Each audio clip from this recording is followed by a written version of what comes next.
Good evening, everyone. Well, the NMU hockey team got swept by Ohio State, but come back to the Berry Event Center and host Alaska for the weekend. The Wildcats have beaten the Nanooks at home 14 straight times. Could they get back to their winning ways? Well, with around 5 minutes left in the first period, Alaska already up 1, and Jarrett Grangberg gets the puck in the middle of the zone and puts a wrister past Carreau and the Nooks with the 2-0 lead at the first intermission.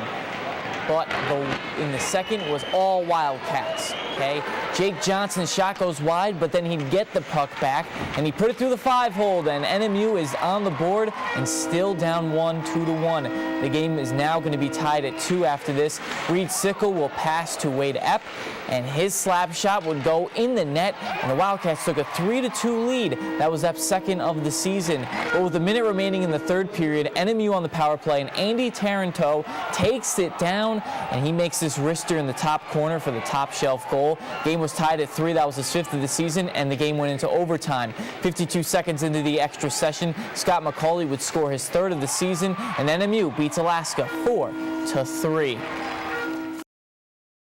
And here's college basketball. NMU fell to Winston-Salem State by a score of 78-69. It was the first game of the Fresh Coast Classic in Milwaukee. Stephen Pelkofer and Matthew Craggs each had 15 points in the loss. Good evening, everyone. Well, we're under 24 hours between the Ishpeming Detroit Loyola game until kickoff at 10 a.m. Everyone excited for this matchup as Ishpeming is the lone UP team in the state final game at Ford Field. And the Hematites practiced at the Superior Dome indoors on Tuesday, and they had to prepare for that running game. And then they had a pep rally at the high school to send the team off for success on Wednesday. Last time Ishpeming had a chance at the title game was in 2010. They lost to Hudson 28-26, but getting a chance to play at Ford Field is something the Hematites dreamed about at the start of the season.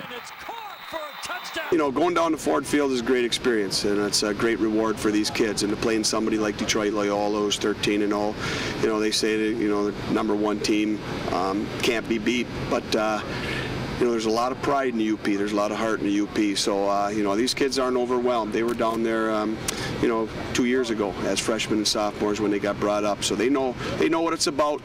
They know the type of effort that we need. You know, it's the type of effort that we ask for every day. So, you know, I think they'll be ready. Yeah, it's, you know, we've worked really hard to get back here, back to Ford Field. We were there as sophomores, and it feels really good. You know, this week it's been a very exciting week, and it feels good to finally be back. Ishpeming will have to try and stop the run on the defensive side of the ball, considering that the Giants of Detroit Loyola has one of the best offensive lines in the country.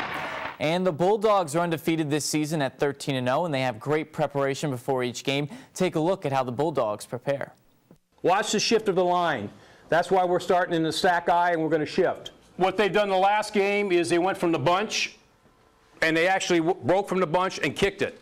We'll go over that today, how our alignment's going to be against the bunch, but here they're spread out. Okay, this is what they ran. Turn around. He's blocking. He went out this way. It was a handoff to 22.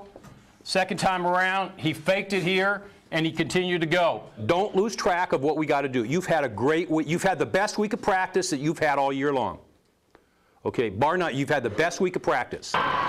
Game time is set for 10 a.m. Saturday morning at Ford Field. You can see the game on Fox Sports Detroit, and we'll have highlights on Saturday's late news. And for more on this game, go to UpperMichiganSource.com. Yeah, looking forward to watching that tomorrow morning. I will be right here in the office taping it all. All right. Thanks, Donnie. Dustin Bonk has your weekend forecast next.